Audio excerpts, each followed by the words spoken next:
One of the problems that our Aboriginal ancestors had was that they didn't have a cooking pot for their joints of meat because they didn't have clay pots or metal ones at that period.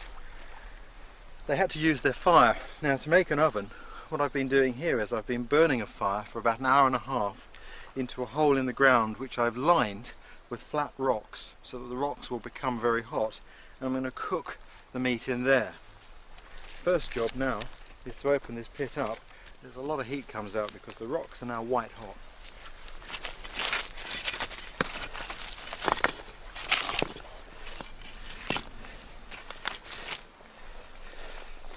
This is that beautiful joint of venison.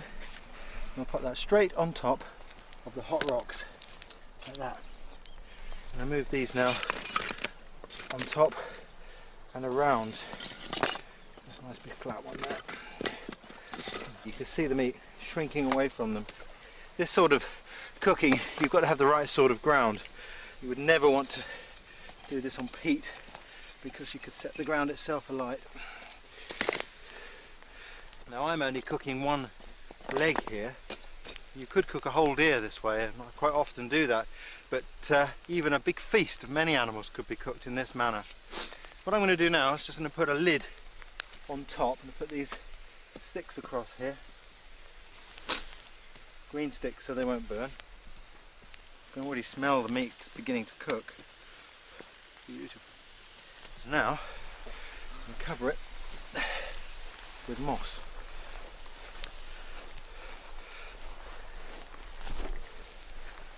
Push that all down. Now I'm going to cover that whole thing with sand.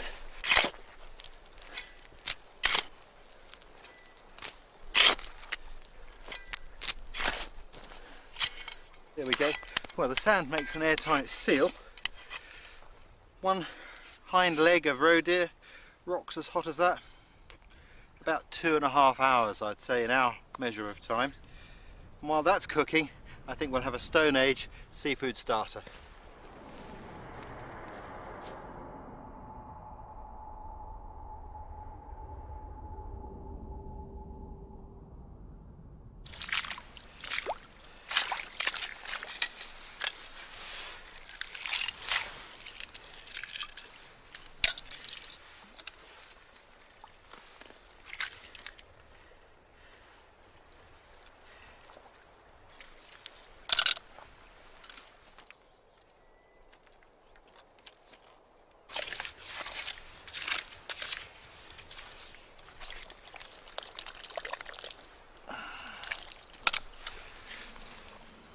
If you like seafood, there's no reason to starve on this shoreline. Far from it. Just a few minutes collecting and you've got plenty of food. I remember being up in Alaska with Alaskan Indians, and they have a saying there that when the tide is out, the table is set. And that's how it must have been for our ancestors too. It's no wonder that those early communities clung to coastlines.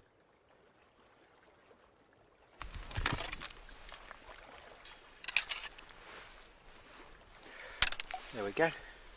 Get your limpet removing tools here. Perfect, absolutely perfect.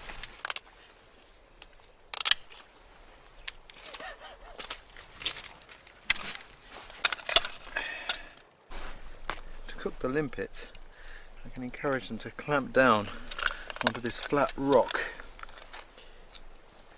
Like that. Flatten out the sand.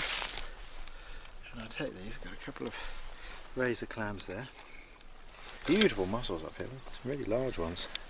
Put a few cockles in now. And I'll put the other razor fish there like that. Put this rock in there. I'll set it down at the same height. And now with the hot ashes straight across the top of there. They'll only take a few minutes to cook like this. I have to say I'm really partial to this sort of Aboriginal cooking. Very simple, minimum of food handling, food cooked very hot, very quickly after it's been gathered. It's a very healthy way to cook. And now I can just carefully remove the ashes. Oh, there we can see the limpets now. Beautifully done. Be very careful now because shellfish really, the shells really hold the heat. And there's our limpet beautifully cooked. We'll just clean him off and pull off the black bubble on top. Just pull all that off. And we eat that orange meat. It's chewy, but it's really good flavour. Fantastic. That razor clam there, that's all he's done. I don't know why we don't eat more of these in Britain. The French sell them, even in Paris you can buy these. Absolutely gorgeous. Oh, that is fantastic. That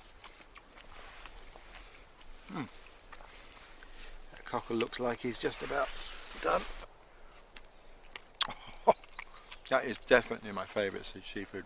Fantastic. That really tastes of the ocean. Wonderful. And what I'm doing here, cooking like this is a scene that repeated itself around the coast of Britain for millennia. We know that because when our ancestors had cooked this way, had these meals here, perhaps as big families, they took the shells and they literally threw them over their shoulder. And they did that for so long that huge heaps of these shells built up, billions of shells from meals eaten over thousands of years. Some of the biggest of those midden mounds, as we call them, are found up here on the west coast of Scotland.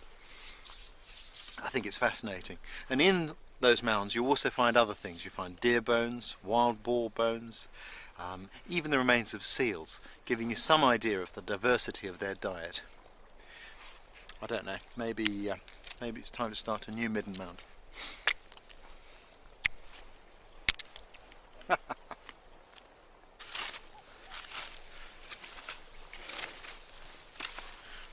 Once I start to get down to the moss, I'll start to roll it back carefully. A lot of heat in there. Be careful not to burn yourself.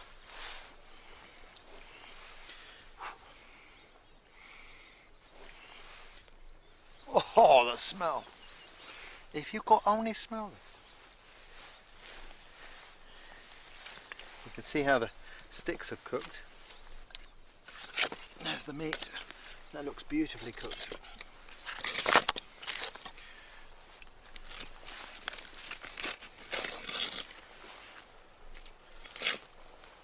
Oh, if you could smell this, fabulous. There we go. And a piece of flint, and we can do a little bit of crafty carving. Now, on this occasion, my sound recordist, Andy, has insisted that he is to taste some. So, we will oblige. Thank you. Excellent. Andy, always master of the understatement. It's so tender when you cook meat this way. Unbelievable.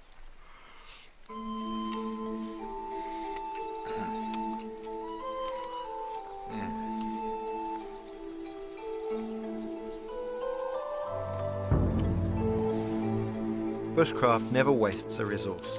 From the fire used to heat the rock oven came embers to bake my shellfish, and with this ever useful horse's hoof fungus, I can now carry that fire with me. If you're living a nomadic lifestyle, it's a top labour-saving device.